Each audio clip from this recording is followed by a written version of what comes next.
Hi there and welcome to our channel. Today we are going to be looking at making a pumpkin puree, a dry pumpkin puree which we can use for making bread or cakes or cheesecakes or pumpkin tarts.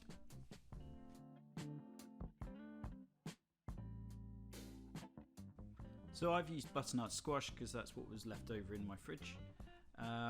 It's one of the easiest squashes to work with to do this and yields a good amount of roasted pumpkin puree at the end and pumpkin juice.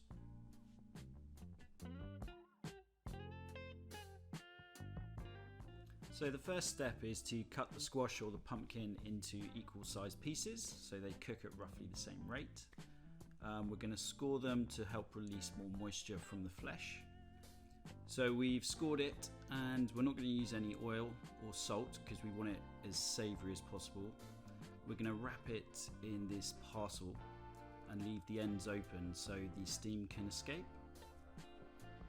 And we're going to cook it for quite a long time, but not on a terribly high heat. What we're looking to do is remove as much moisture as possible from the sides to the point where the natural sugars in the pumpkin or the squash start to caramelize.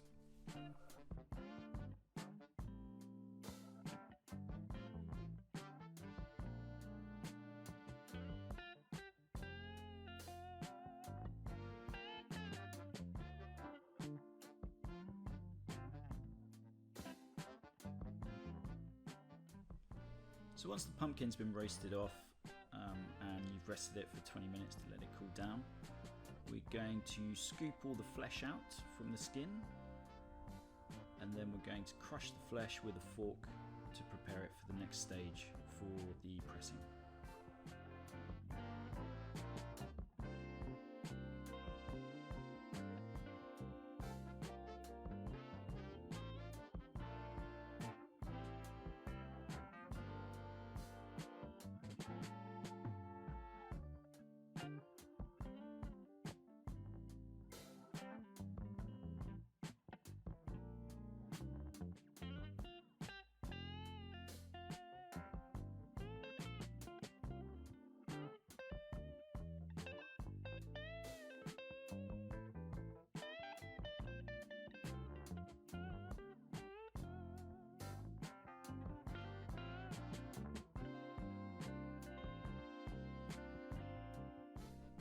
So the third step is to press the pumpkin through a cloth. I've used cheesecloth here. I made it damp first before I put the pumpkin in it. And I've set up a glass bowl with a sieve, and then I've obviously got the cheesecloth and then the pumpkin mixture inside it.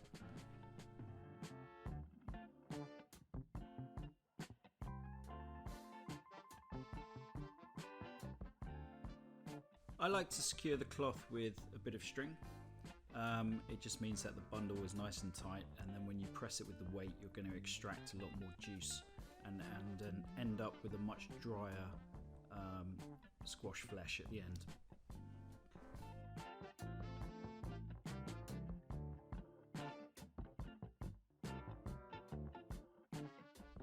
So the final stage of the process is to press the mixture overnight.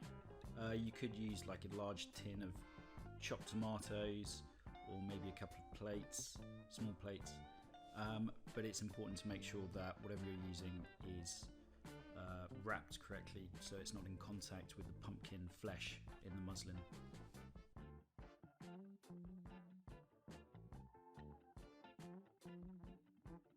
So the final product is going to be a dry butternut squash pressed puree and some of the juice. We're going to use the butternut puree to make a pumpkin tart, and we're going to be making also some pumpkin bread, and those recipes will be following soon on YouTube.